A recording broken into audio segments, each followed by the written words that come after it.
Assalamualaikum warahmatullahi wabarakatuh. Saya Egi Abinawi, dosen Prodi Perpustakaan dan Sains Informasi Universitas Widyatama dengan NIDN 0420089203. Dosen mata kuliah pengampu web design. Mata kuliah ini menguasai keterampilan dalam merancang desain web, juga membuat dan menganalisa desain web. Desain antarmuka atau yang biasa interface, juga interaksi terhadap pengguna sehingga menciptakan pengalaman atau yang biasa disebut user experience, mengulas coding atau bahasa pemrograman sehingga mendapat analisa teori dalam praktik. Model pembelajaran yang saya gunakan yaitu Discovery Learning, Project Based Learning, juga terdiri dari 16 pertemuan, yang dimana pertemuan 8 yaitu UTS dan pertemuan ke-16 merupakan UAS. Berikut video yang akan saya sampaikan. Assalamualaikum. Waalaikumsalam. Oke, selamat pagi semuanya. Pagi, Pak. Oke, sebelum kita mulai pembelajaran, mari kita berdoa sesuai kepercayaannya masing-masing. Berdoa mulai.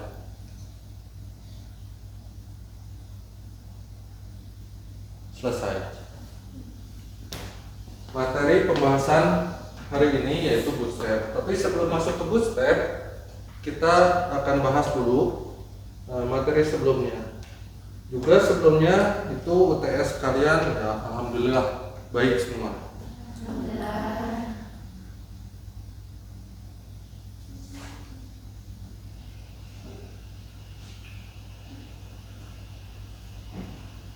Oke, sebelumnya saya akan membahas dulu materi sebelumnya yaitu HTML. HTML yaitu bahasa pemrograman yang dimana kita membuat basic dari sebuah web. Juga ada juga CSS. CSS yaitu pembuatan style dari sebuah website itu sendiri. Juga JavaScript yaitu membuat logik pemrograman dari website itu juga. Nah, kini ada juga yang namanya Bootstrap. Bootstrap itu apa? Yaitu pembuatan desain secara responsif dengan template. Nah, ini apa itu Bootstrap? Bootstrap adalah framework front-end open source yang berisi kumpulan template CSS dan JavaScript, siap pakai untuk membangun antarmuka web. Jadi semuanya sudah ada, kita hanya memakainya saja. Sesuai yang tadi telah diajarkan, HTML itu sudah ada, tapi kita harus tahu HTML-nya yang dimana yang akan kita rubah. Ini yaitu dibuat oleh tim Twitter, Mark Otto dan Jacob Thornton pada tahun 2011. Ini komposisi dari sebuah framework dari Bootstrap, yaitu CSS framework, komponen UI, ada navbarnya, ada card, modal, tombol, form, dan puluhan domain lainnya. Jadi sudah disiapkan oleh pihak Bootstrap tersebut, makanya disebut template. Kemudian ada JavaScript plugin, yaitu ada dropdown, browser, dan model yang lainnya. Nah, itu semua juga sudah disiapkan, sudah dikodingkan oleh pihak pembuatnya, Bootstrap. Karena ini open source, dia akan berkembang. Yang antara lain sekarang sudah Bootstrap 5. Mengapa sih menggunakan Bootstrap? Yaitu satu, responsif dan otomatis. Kedua, hemat waktu, kita mau usah buat lagi dari awal seperti sebelum pembelajaran sebelumnya. Yang sebelumnya kita menggunakan HTML, kita buat, kita coding secara dari awal sampai akhir sehingga menjadikan web. Ini tidak perlu lagi, cukup membuat berdasarkan template, kita rubah sedikit dari template tersebut. Kemudian konsisten dan rapi, itu sudah dibuat sedemikian rupa menjadi rapi. Juga didukung komunitas besar. Jadi Bootstrap ini terus berkembang hingga sekarang versi 5 karena ada komunitas besar dan open source. Juga dapat dikustomisasi. Jadi dapat kita rubah karena kita sudah paham dengan tadi HTML, CSS, dan JavaScript, kita bisa rubah. Kemudian kompatibel lintas browser, jadi semua browser pun bisa, bahkan di dalam handphone juga bisa. Nah, ini cara memulai menggunakan Bootstrap. yaitu kita dapat memberi tautan link CSS tersebut di bagian bawah head, tapi masih di bawah di bagian body tersebut. Nah, ini di dalam head dan sebelum body. Jadi kita simpan tautan ini tersebut, sehingga website kita akan termasuk ke dalam Bootstrap. Link ini dia akan masuk ke dalam Bootstrapnya yang versi 5.3.3. Nah, itu atau dengan cara kita unduh filenya, yaitu dengan masuk ke getbootstrap.com. Kita download semuanya, file-filenya, kita simpan dan kita gabungkan. Sama, tetap kita udah memiliki filenya, tapi tetap kita harus masukkan si linknya. Tetapi di dalam linknya kita harus memasukkan si foldernya di mana. Jadi nggak bisa menggunakan link website tersebut, karena website tersebut itu punya di Bootstrap, sedangkan yang ini kita punya di lokal atau di server pribadi kita. Kemudian package manager install via npm untuk proyek yang menggunakan build tools seperti Vite atau Webpack. Itu bisa juga dengan package manager. Akan tetapi ada masing-masing kelemahannya. Kalau lewat CDN itu kita harus memiliki bandwidth yang besar dan memiliki semua yang berakses internet secara langsung. Kalau ini unduh file, kita akan menghabiskan memorinya. Juga kalau menggunakan package manager juga harus menyiapkan package manajernya. Struktur dokumen HTML Bootstrap seperti yang di coding tersebut. Ada meta viewport seperti ini, meta viewport, yaitu kita di sini kita pesan content width, device width, jadi lebarnya disesuaikan karena sudah disesuaikan oleh siapa? Oleh pembuat Bootstrap. Tidak usah kita membuat width-nya berapa, length-nya berapa, semua sudah disiapkan oleh Bootstrap. Kemudian tautan CSS juga sudah disiapkan, diletakkan di dalam head. Mana head? Ini dia, meta asset sepertinya. Nah, itu kita sudah disiapkan terlebih dahulu. Kemudian tautan JavaScript, JavaScript-nya di bawah ini. Script biasanya kita bisa nyimpan di bawah ataupun di atas boleh, tapi lebih enak di bagian bawah aja ya.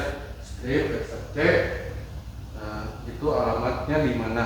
Kalau yang ini berarti biasanya dia tersimpan di lokal, di folder yang sama. Nah, ini kita di dalam Bootstrap memiliki 12 kolom elemen container, membungkus konten, row membentuk baris dan kolom. Nah, ini row-nya, row kolom 4 bentuknya berarti segini. Kolom 4 segini. Pak, gimana kalau 6? 6 berarti segini. Kemudian 3 berarti panjangnya seperti itu.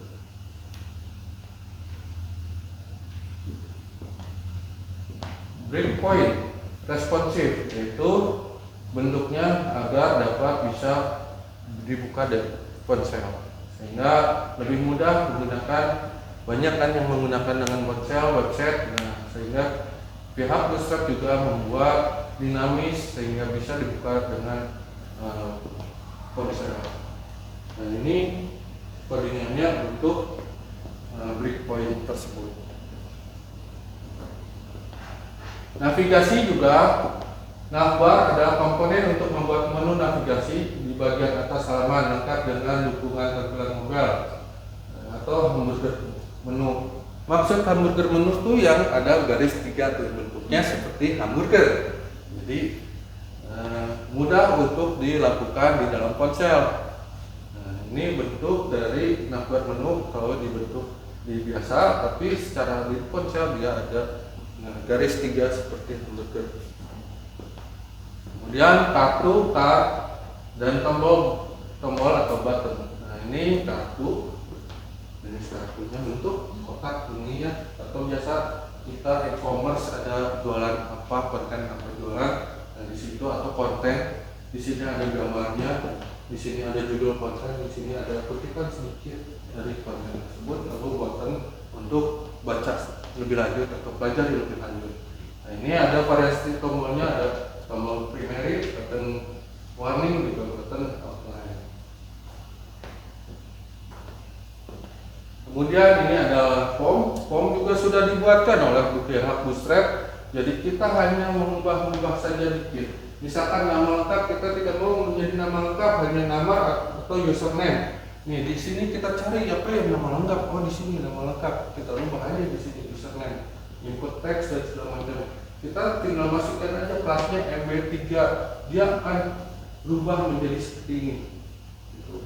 Nggak usah kita capek-capek membuat CSS dari awal karena sudah disiapkan oleh Bootstrap. Seperti yang pembelajaran sebelumnya kita harus membuat CSS dari nol. Ini tidak usah karena sudah dibuatkan oleh Bootstrap. Utility class. Selain komponen besar, Bootstrap menyediakan kelas kecil siap pakai untuk mengatur jarak, warna, dan teks atau menulis CSS tambahan. Nah ini sudah disiapkan. Jadi kita kalau misalkan contoh teks primary bagi warning, mengatur warna teks seperti ini, warnanya spacing juga. Nah itu bentuknya M, P. M itu adalah margin, P adalah padding. Nah itu supaya margin dan paddingnya sesuai, mengatur elemen juga tampilan background dan reflex atau breakpoint tersebut.